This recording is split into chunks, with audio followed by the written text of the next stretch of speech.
What is up, everyone? My name is Nathan Hale, and welcome to Hale. It's 10:58 at night. I am starting a 24-hour movie marathon in 2 minutes, and I'm going to take you guys along with me. And so, you probably recognize the hat from last year. I have bedhead right now. I don't know if you guys want to see it. We could try a little action of this, you know, little back action. Yeah, sure. I ain't driving. It's the second year of the 24-hour movie marathon, and I apologize if I seem a little tired. I just woke up about 15 minutes ago. And I will now be staying up for the next 24 hours, so we're gonna see how this goes. I am so excited about this year. I went to bed at 5:30 p.m. this year. I should have gone to bed earlier, but it's... Anyways, I got to bed at 5:30, woke up at around 10:45, and now I am starting the marathon in...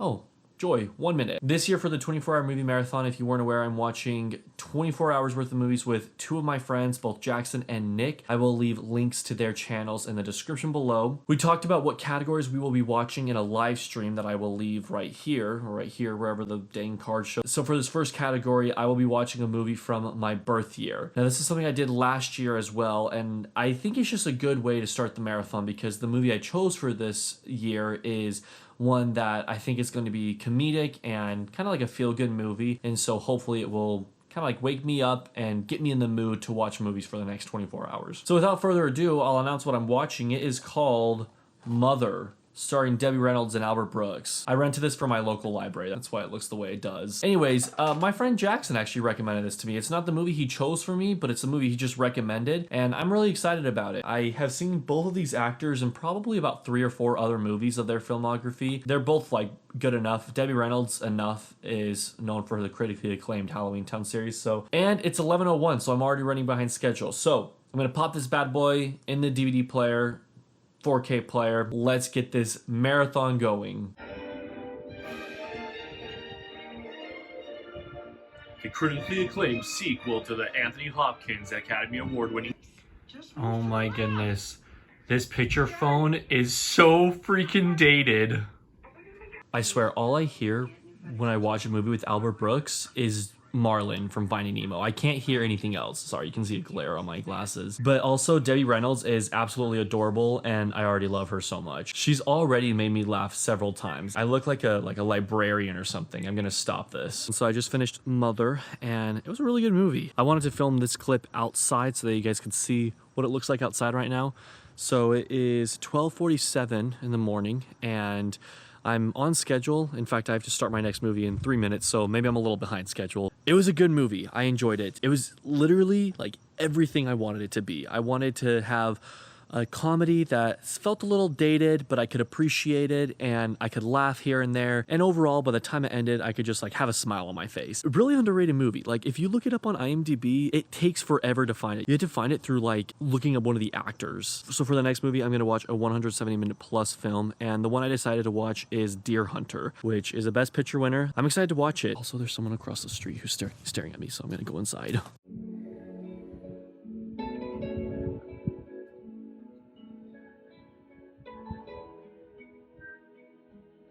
Wow, that movie was insane. I just finished it, and man, that was depressing. Really good though, don't get me wrong. Really, really good movie. Right now it is 4:01 a.m. and so I had to start my next movie, but let me just say The Deer Hunter was incredible.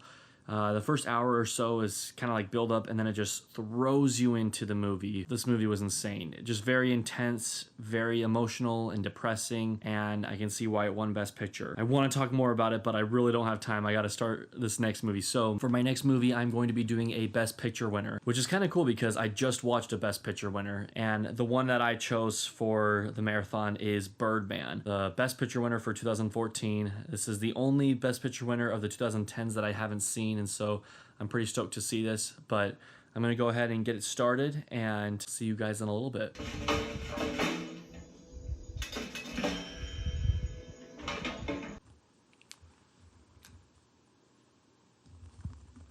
This place is horrible.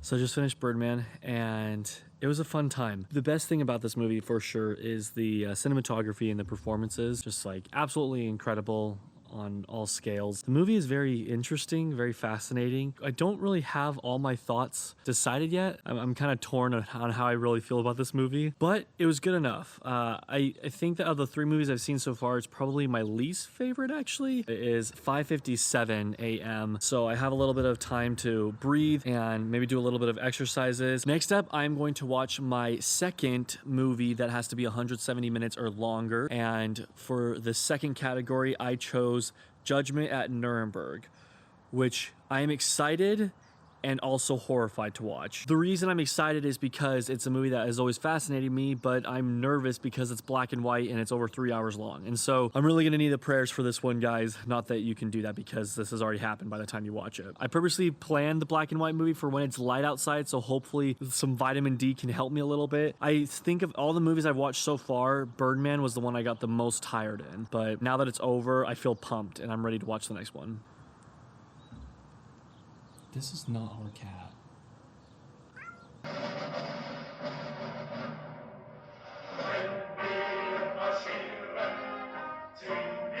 I'm so curious to see what this movie is like. What the heck? William Shatner? Guilty or not guilty? Nicht schuldig in allen Punkten. Not guilty on all counts. I love me a good courtroom movie, so I'm hoping that this can really wake me up. Okay, so this is hard to get through. I've already done some exercises. I'm sitting on the ground to try to make myself as uncomfortable as I can. The movie is good so far, and I'm enjoying it. It's just hard to stay awake during, so... I got this. I can do this. Come on. Legs.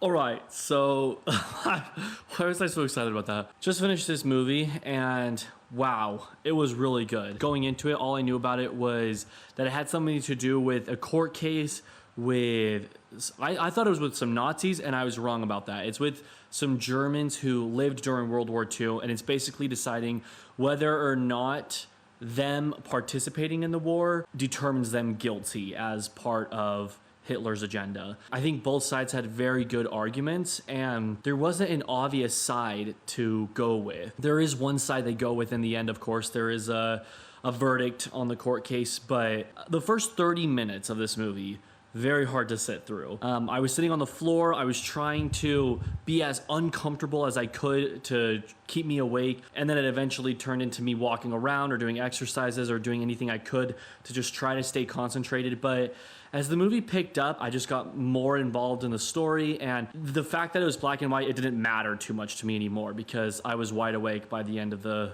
film. One of the best courtroom movies I've ever seen. Yes, it's 3 hours long, but I highly recommend it.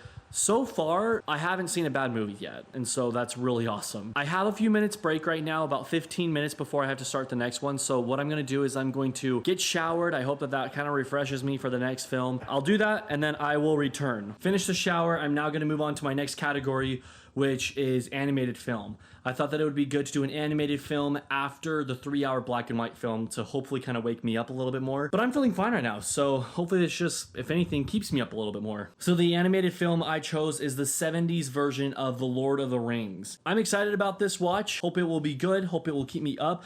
And I kind of low-key hope it's really cringy so I can like laugh at it a lot. I will let you know what it's like.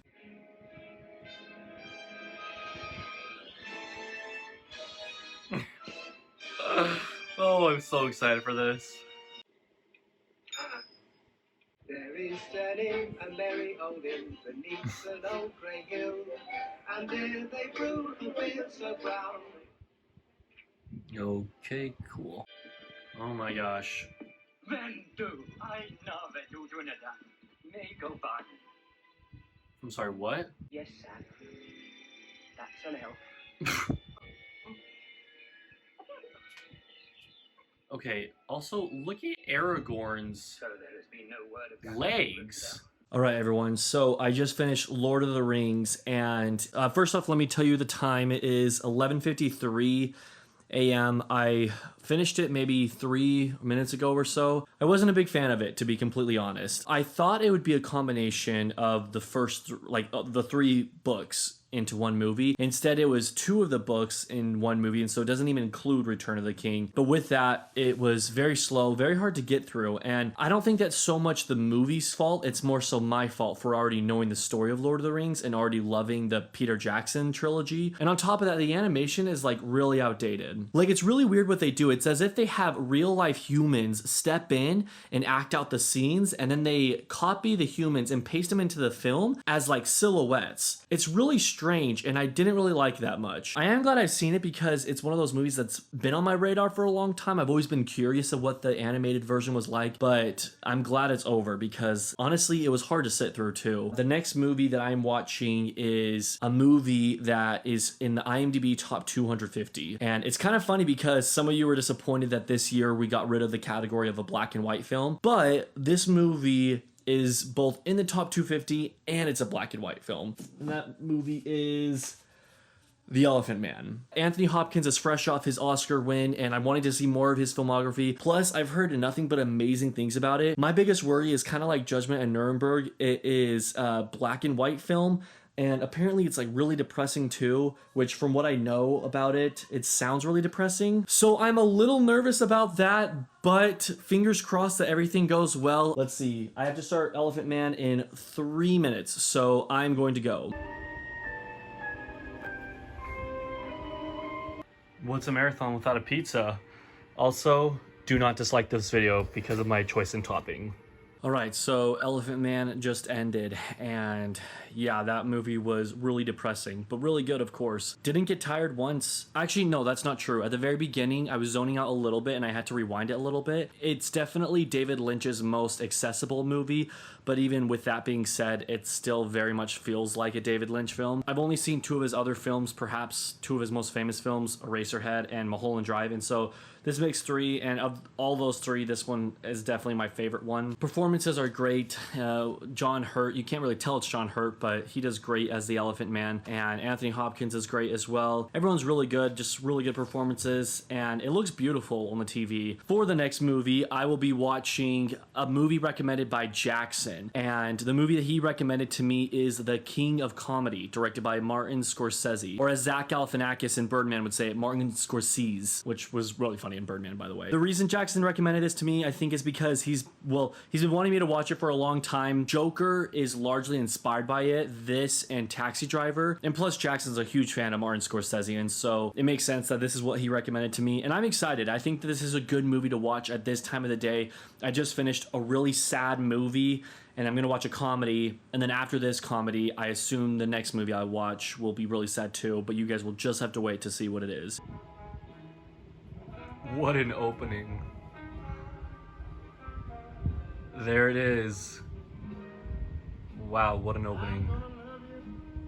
Alright, I just realized this is the second Robert De Niro movie I'm watching in this marathon, and also the second year in a row that I've watched a Robert De Niro movie for the marathon. Because a year ago I watched Raging Bull in my 24-hour marathon, and so it's funny how he always finds a way into these marathons.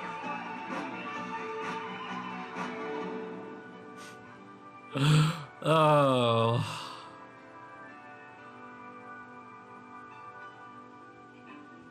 That was a good movie. Alright guys, I just finished The King of Comedy, and I'm a little bit behind schedule because I had to take a quick break to run to Sonic. I had enough time to take a break in between movies to get a root beer. Route 44 root beer. Anyways, so I grabbed a root beer, and I think it's really gonna help me for my next movie. But before I talk about my next movie, just wanted to talk a little bit about how The King of Comedy was. It was a comedy, but at the same time it was really cringy, but in the best kind of way. Like, it's not cringy to a point where you gotta turn it off because you're not enjoying it. It's cringy enough where it's like a good level of cringy. If you've ever seen the movie Ingrid Goes West with Aubrey Plaza, it reminded me a lot of that movie. And then Joker was heavily inspired by The King of Comedy, and so I can definitely see where the Joker took from it. Robert De Niro gave a great performance. He plays a very egotistical person who doesn't take no for an answer, and he is obsessed with the idea of being a comedian. It was kind of refreshing to see a Martin Scorsese movie that's not filled with like 400 swear words and about the mafia. The next movie I will be watching is a foreign language film, and for this movie, I chose Downfall. All I know is that it was nominated for Best Foreign Language Film, I believe. I don't think it won, but it's about Adolf Hitler in his like final days of life or something like that. Other than that, it's like 2.5 hours, and so I need to start it right now, and that's a big reason I got the root beer, because a drama in a foreign language, I'm gonna need some caffeine.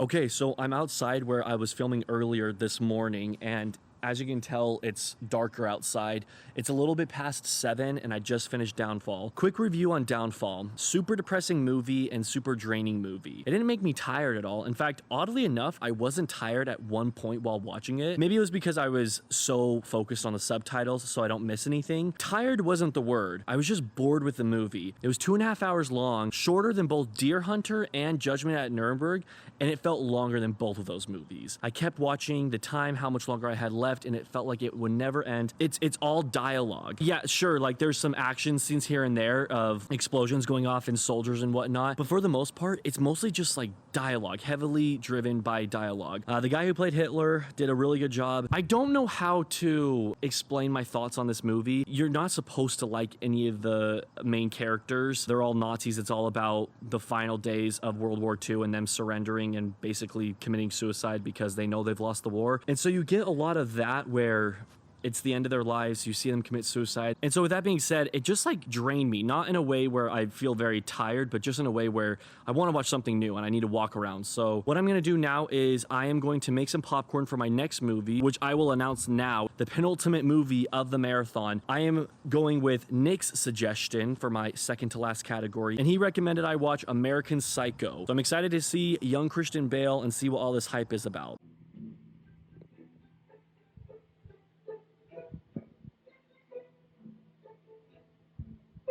All right, so I'm about to move locations, watch my final movie in a different room of the house, but before I do so, wanted to give you my thoughts on American Psycho. I wasn't a big fan of it. The pros were Christian Bale's performance, and the character was really just wacky and kind of funny, and his performance was hilarious, but everything else was just not my type of movie. Wasn't a fan of the excessive violence or really anything that this millionaire is into, and so it was just not my cup of tea. It's just not my kind of movie, but that's okay, right? Like, film is subjective, and so a movie that I don't like could be a movie that you love. For my last movie, I am doing a movie that has been on my watch list for a long time. And so when I thought about movies that have been on my watch list for a long time, I also took into consideration a movie that would be like exciting to watch at this time of night, since it is the last movie of the marathon. And there was one movie that has been recommended to me again and again for years. I'm not even exaggerating, for years. That movie is Stardust. I really only know who's in this movie. I know that Michelle Pfeiffer and Robert De Niro are in this film, and then I recognize the poster. I can think of the poster in my head right now. But other than that, all I know is that it's like a fantasy film, and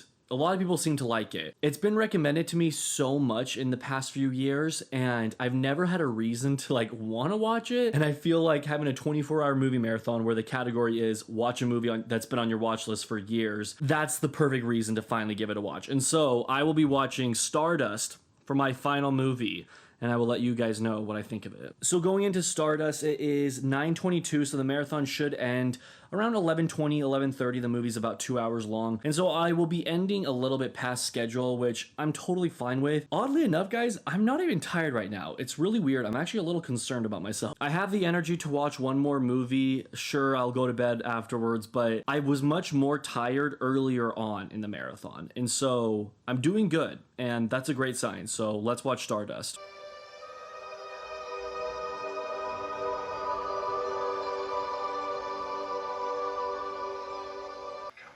Is that Charlie Cox who plays Daredevil? It just keeps getting better. Henry Cavill's in this movie as well. His blonde hair. Those for Victoria. And I'm back to where I started. Ladies and gentlemen, it is 11:39 p.m., more than 24 hours later than where I started. New shirt, new day, new me. Just kidding. Okay, I'm tired. It honestly seems like forever ago that I watched Mother and The Deer Hunter. It was only a day ago. Anyways, Stardust just ended, and it was a cute movie. You know, it's a fantasy film, and it had some moments that made me laugh, but other moments that were just like really cheesy. At times it felt like a Disney Channel original movie, and at other times it felt like It was actually, you know, like a big budget film. But I will say that it was made in 2007 and a lot of the visual effects do not live up to today. So there's that. Thank you guys so much for joining me for the vlog and for my experience with each movie. I will be posting a ranking for all the movies that I watched today on a live stream with Jackson and Nick, which will be released on Thursday, May 6th. And so mark your calendars for that because that is coming up soon. Anyways, guys, it is late and I really need to get some shut-eye. So again, thank you for watching. Have a great day.